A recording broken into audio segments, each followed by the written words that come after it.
sometimes. But this is definitely one of those times. Yeah, I mean, you got, like, multi-hits out here. Yeah, they do good damage, but when you got the Gordo, it's a little difficult. Like, he's got neutral air, which will reflect it. That move does, in fact, do enough damage easily to deal with the Gordo and reflect it back. But there will be some situations where, like, his positioning won't exactly be perfect to get the neutral air out, and he might have to land with it quickly enough to the point where the hitbox will be over before he can even reflect the Gordo.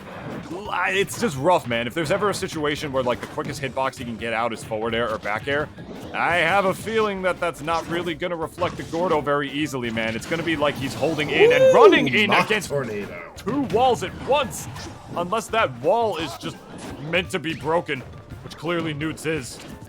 Yeah, that's going to be the premier tool for killing off the side because you won't be able to really reliably search out with your normals.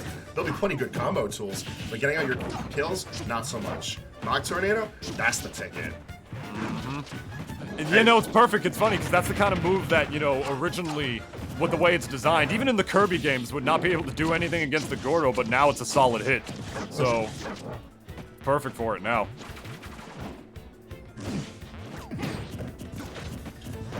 With Game 1 bringing us on small battlefield, I'm also curious how this development happened. I feel like Dedede is going to have a bit of a hard time landing here. Like, controlling the offstage portion is whatever, but, like, getting safer landings, I feel is going to be very difficult, tantamount to playing on FD. For sure, my friend, for sure. It's like, if anything, you could see that these platforms might make landings a little bit linear, but that's only necessarily, oh god, that's necessarily true in theory, having to whip out that up air to try to reflect the Gordo back, as the up tilt is going to do it for Lukechito's first stock. Here, these platforms can extend his combos, but if anything, they can also make the ledge trapping situation that much worse, as a beautiful dimensional cape is going to immediately prove the answer to that exact situation I was talking about, Lukechito using that to come in. What's up? That dimensional cape clashed with Gordo for so much more knockback and damage than necessary. And we're just riding right the hell out of this game. Game 1 going very handedly in Lukechito's favor. I am the monster that clobbers that there, Kirby.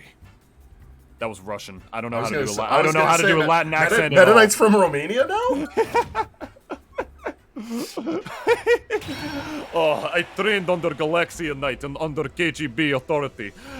I cannot do a Latin. It's funny, I am Cuban. Can't do a Latin accent to save my life, so I normally don't even try. So I did right there, and it was cringe. And speaking of cringe, we got ourselves a Meta Knight Dedede matchup on screen, in which these guys. Matchup. It is, yeah. Like I said, they body each other for very weird and strange and different reasons. Meta Knight, he pretty much proved mine and Noot's worst fear right here, man. It's just so rough for Dedede to get around that. For any character to get around that if they get hit by it, but some a lot easier than others.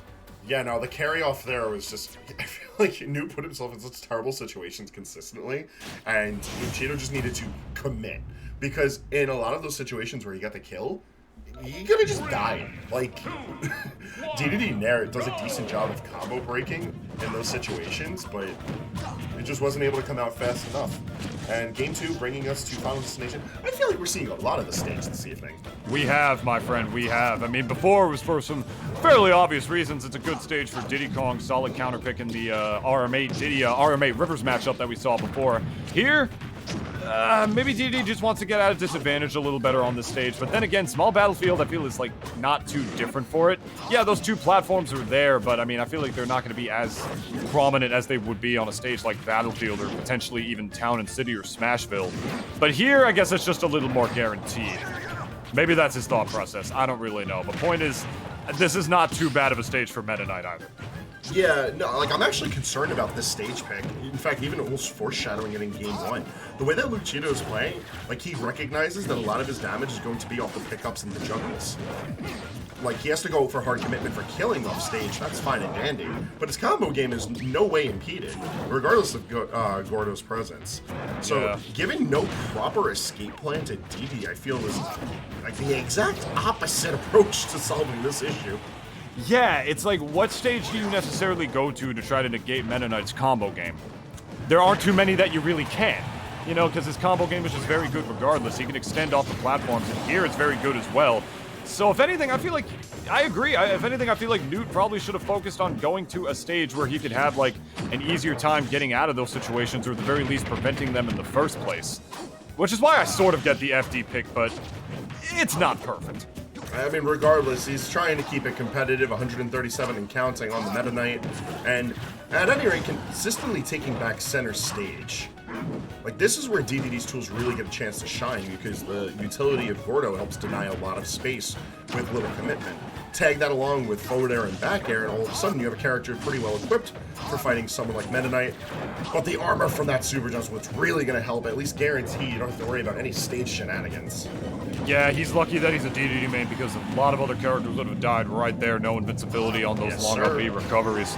But the Gordo gonna do it this time around. The neutral shot this time around gonna do it. No up or down angle this time around, or at least I don't think that was the down At angle 174 after the hit, though. That's concerning. If you had to tell me either of these characters on the screen are living to nearly 180, I would hope it's the one that's one of the heaviest characters in the cast. Yeah, I would hope so too, but evidently it's the other way around. I mean, of course you imagine that Dedede will be living to these percents, but you gotta make sure that that scenario, we don't get a repeat of game 1. You know, where he just gets carried off the side and dies at virtually 50 or comboed into the Gordo in and of itself like so many characters can do against King Dedede. I was so worried about that Gordo coming in. That was so smart. He started charging the forward smash, and because of the approach with Inhale, the wind box brought him right in range. Oh, that sucks for Noot, but excellent recognition of the situation from Lukechito, and now just bringing us home with it. Oh, 72% already. 82, I'm sorry. Mark Tornado had something to say. Yeah, this is definitely looking like Lukechito's game to lose right here. I feel like he's got to royally mess something up in order to take this out. That's the second time he's even comboed Dedede back into his own Gordo with the down smash, and showing full confidence right here. Dimensional caping him with the hitbox from center stage right here. He's up a stock, so I guess he can afford to do it, but still, it's usually considered a pretty ill-advised option, my friend, and there you go, out DDing Dedede. I have multiple jumps too. I can make a wall of pain just like you can and make a hard time for you coming back. And I could potentially do it better, because I'm smaller, and I got some powerful quick hitboxes too. So I'm the better Kirby villain. Deal with that. I mean, Meta Knight is definitely the cooler villain. We ain't gotta have that conversation. Oh, what I do want to conversate about is the fact that this game 2 was just wildly out of control. Like, Lukechito was consistently taking the stage, consistently taking the ledge, juggling Dedede, which I know that's not the the largest feat to accomplish, but with moves as light as Meta Knight's hitting, like, being able to confidently hit this character consistently at every stage of the game, making it look like Noot had nowhere to run or hide. Just very impressive control of this character. And now that's what's going to take him into losers finals territory, where he's going to be fighting off against Rivers. Meta Knight Diddy Kong, a very different type of matchup, I feel, because now all of a sudden, even though they're the lightest of touches perhaps, that offstage game